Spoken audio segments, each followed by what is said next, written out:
क्या आपने कभी सोचा है कि दुनिया के सबसे महान लोग आखिर महान बने कैसे?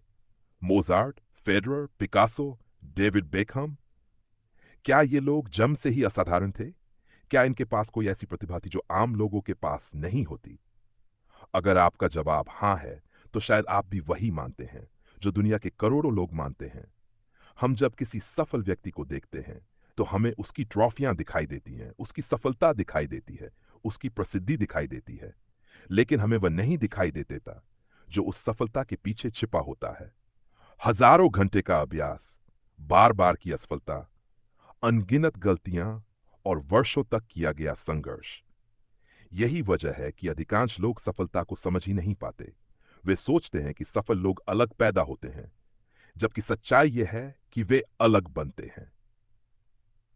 कल्पना कीजिए, अगर आज कोई आपको बता दे कि आपके और दुनिया के सबसे सफल लोगों के बीच सबसे बड़ा अंतर प्रतिभा नहीं, बल्कि अभ्यास का तरीका है। अगर कोई आपको बता दे कि सफलता का रहस्य आईक्यू में नहीं, किस्मत में नहीं और जन्मजात टैलेंट में भी नहीं, तो क्या आप विश्वास करेंगे? क्योंकि आज की इस वीडियो में हम एक ऐसी किताब की बात करने वाले हैं जो सफलता के बारे में हमारी सबसे बड़ी गलतफहमी को तोड़ देती है। यह किताब बताती है कि दुनिया जिसे टैलेंट कहती है, वह अक्सर वर्षों की मेहनत का परिणाम होता है, और दुनिया जिसे जीनियस कहती है, वह अक्सर सही तरीके से किए गए अभ्यास का नतीजा होता है। हो सकता है कि इस वीडियो के बाद आप सफलता को देखने का अपना पूरा नजरिया बदल दें। हो सकता है कि आप पहली बार समझें कि महानता कोई जन्म का उपहार नहीं है, ये एक प्रक्रिया है, एक चुनाव है, एक आदत है। और सबसे अच्छी बात, यदि यह सच है, तो इसका मतलब है कि सफलता केवल कुछ खास लोगों के लिए नहीं बनी, ये आपके लिए भी संभव है। तो आइए समझते हैं, आखिर दुनिया के सबसे सफल लोग हमसे अलग क्या करते हैं, और क्यों कुछ लोग ऊंचाइयों तक पहुंच जाते हैं, जबकि बाकी लोग केवल प्रतिभा की कहानियां सुनते रह जाते हैं। क्या आपको लगता है कि दुनिया के सबसे सफल लोग जन्म से ही असाधारण होते हैं? क्या मोजार्ट पैदा होते ही महान संगीतकार थे? क्या रोजर फेडरर जन्म से टेनिस चैंपियन थे? क्या पिकासो बचपन से ही मास्टर कलाकार थे? अधिकांश लोग यही मानते हैं। वे सोचते हैं कि सफलता का रहस्य प्रतिभा में छिपा है, कि कुछ लोग विशेष प्रतिभा लेकर पैदा होते हैं और बाकी लोग चाहे जितनी मेहनत कर ले, वे कभी उनके स्तर तक नहीं पहुंच सकते। लेकिन लेखक मैथ्यू सैयद इस धारणा को पूरी तरह चुनौती देते हैं।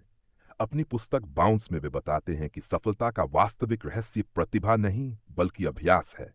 लेखक कहते हैं कि दुनिया के सबसे सफल लोगों को देखकर हम केवल परिणाम देखते हैं, हम ट्रॉफी देखते हैं, हम पैसा देखते हैं, हम प्रसिद्धि देखते हैं, लेकिन हम वह नहीं देखते जो उन उपलब्धियों के पीछे छिपा होता है। हजारों घंटे का संघर्ष, असंख्य सफलताएं, बार बार की गई गलतियां और लगातार किया गया अभ्यास। यही कारण है कि अधिकांश लोग सफलता को गलत समझते हैं। वे केवल शिखर देखते हैं, पहाड़ पर चढ़ाई नहीं। लेखक एक दिलचस्प उदाहरण देते हैं।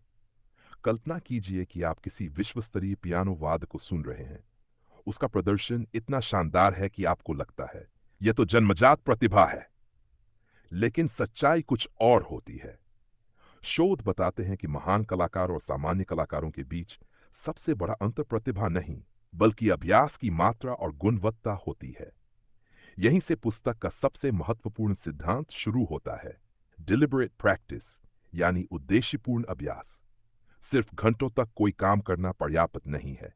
महत्वपूर्ण यह है कि आप अभ्यास कैसे करते हैं। मान लीजिए दो लोग गिटार सीख रहे हैं। पहला व्यक्ति रोज 2 घंटे वही गाने बजाता है जो उसे पहले से आते हैं। दूसरा व्यक्ति रोज 1 घंटे उन हिस्सों पर काम करता है जहां वह सबसे ज्यादा गलती करता है। कुछ वर्षों बाद दूसरा व्यक्ति पहले व्यक्ति से कहीं आगे निकल जाएगा। क्यों? क्योंकि वास्तविक विकास आरामदायक क्षेत्र के बाहर होता है। लेखक बताते हैं कि दुनिया के सर्वश्रेष्ठ खिलाड़ी, सर्वश्रेष्ठ संगीतकार और सर्वश्रेष्ठ उद्यमी अपनी कमजोरियों पर काम करते हैं। वे केवल वही नहीं करते जिसमें वे अच्छे हैं, वे उस पर ध्यान देते हैं जिसमें वे कमजोर है। यही डिलिबरेट प्रैक्टिस का सार है। एक बड़ा सवाल आता है, यदि सफलता अभ्यास पर निर्भर करती है, तो लोग प्रतिभा पर इतना विश्वास क्यों करते हैं? लेखक इसके पीछे मनोवैज्ञानिक कारण बताते हैं। जब हम किसी महान व्यक्ति को देखते हैं तो हमें उसका अंतिम परिणाम दिखाई देता है। हम उसके पीछे के वर्षों का संघर्ष नहीं देखते। हम माइकल जॉर्डन की ट्रॉफियां देखते हैं, लेकिन सुबह 5 बजे की ट्रेनिंग नहीं देखते। हम फेडरर की जीत देखते हैं, लेकिन हजारों घंटे की मेहनत नहीं देखते। और इसी कारण हम निष्कर्ष निकाल लेते हैं कि वे जन्म से विशेष थे। लेकिन वास्तविकता इससे अलग है। लेखक एक प्रसिद्ध सिद्धांत का उल्लेख करते हैं, जिसे अक्सर डेथ हाज आवर रूल कहा जाता है। इस सिद्धांत के अनुसार किसी किसी भी क्षेत्र में विश्व स्तरीय बनने के लिए लगभग 7,000 घंटे के उच्च गुणवत्ता वाले अभ्यास की आवश्यकता होती है। हालांकि लेखक यह भी स्पष्ट करते हैं कि केवल 1,000 घंटे पर्याप्त नहीं है। यदि अभ्यास गलत तरीके से किया जाए तो वो से घंटे भी कम पड़ सकते हैं। महत्वपूर्ण यह है कि अभ्यास जानबूझकर सुधार पर केंद्रित और लगातार हो। यही अधिकांश लोग गलती करते हैं। वे परिणाम चाहते हैं, लेकिन प्रक्रिया से प्यार नहीं करते। वे सफलता चाहते हैं, लेकिन अभ्यास नहीं। वे जीत चाहते हैं, लेकिन तैयारी नहीं। और यही कारण है कि वे आगे नहीं बढ़ पाते। लेखक कहते हैं कि महानता कोई रहस्यमय शक्ति नहीं है। महानता छोटे छोटे सुधारों का परिणाम है। हर दिन थोड़ा बेहतर बनना, हर दिन कुछ नया सीखना, हर दिन अपनी कमजोरियों पर काम करना, यही साधारण लोगों को असाधारण बनाता है। अब लेखक एक और रोचक विषय पर चर्चा करते हैं। क्या आईक्यू सफलता निर्धारित करता है? बहुत से लोग मानते हैं कि उच्च बुद्धिमत्ता सफलता की गारंटी है, लेकिन वास्तविक जीवन इससे सहमत नहीं है। आपने शायद ऐसे लोगों को देखा होगा जो अत्यंत बुद्धिमान होते हैं, लेकिन जीवन में बहुत आगे नहीं बढ़ पाते। और ऐसे लोगों को भी देखा होगा जो औसत बुद्धिमत्ता के बावजूद शानदार सफलता प्राप्त करते हैं। कारण क्या है? कारण है मानसिकता।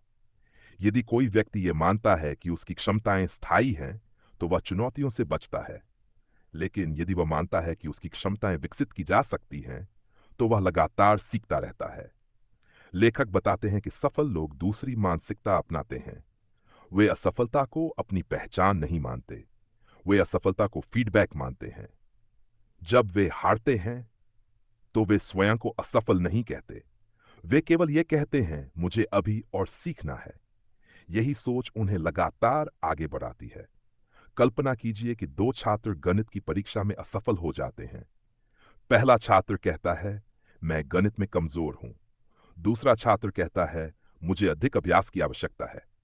कुछ वर्षों बाद दूसरे छात्र के सफल होने की संभावना कहीं अधिक होगी, क्योंकि उसने समस्या को स्थायी नहीं माना, उसने विकास की संभावना देखी। और यही इस पुस्तक का सबसे शक्तिशाली संदेश। आपकी वर्तमान क्षमता आपकी अंतिम क्षमता नहीं है। आप आज जहां हैं वह आपका अंतिम गंतव्य नहीं है। यदि आप सही तरीके से अभ्यास करते हैं, सही मानसिकता अपनाते हैं और लगातार सुधार करते रहते हैं, तो आपकी क्षमता आपकी कल्पना से कहीं अधिक बढ़ सकती है। दुनिया के अधिकांश महान लोग साधारण शुरुआत से आए थे। उन्होंने कोई जादू नहीं किया। उन्होंने केवल वह किया जो अधिकांश लोग करने के लिए तैयार नहीं थे। उन्होंने वर्षों तक अभ्यास किया, उन्होंने गलतियां की, उन्होंने फिर प्रयास किया, और अंततः वे उस स्तर तक पहुंच गए दुनिया प्रतिभा कहती है। लेकिन सच्चाई यह है, दुनिया जिसे प्रतिभा समझती है वह अक्सर वर्षों के अदृश्य अभ्यास का परिणाम होती है। और यही बाउंस की सबसे महत्वपूर्ण सीख है। सफलता किसी विशेष व्यक्ति के लिए आरक्षित नहीं है। सफलता उन लोगों के लिए उपलब्ध है जो सीखने को तैयार हैं, जो सुधार करने को तैयार हैं, और जो लंबे समय तक प्रयास करते रहने का साहस रखते हैं। क्योंकि अंत में महान लोग अलग पैदा नहीं होते, वे अलग बनते हैं।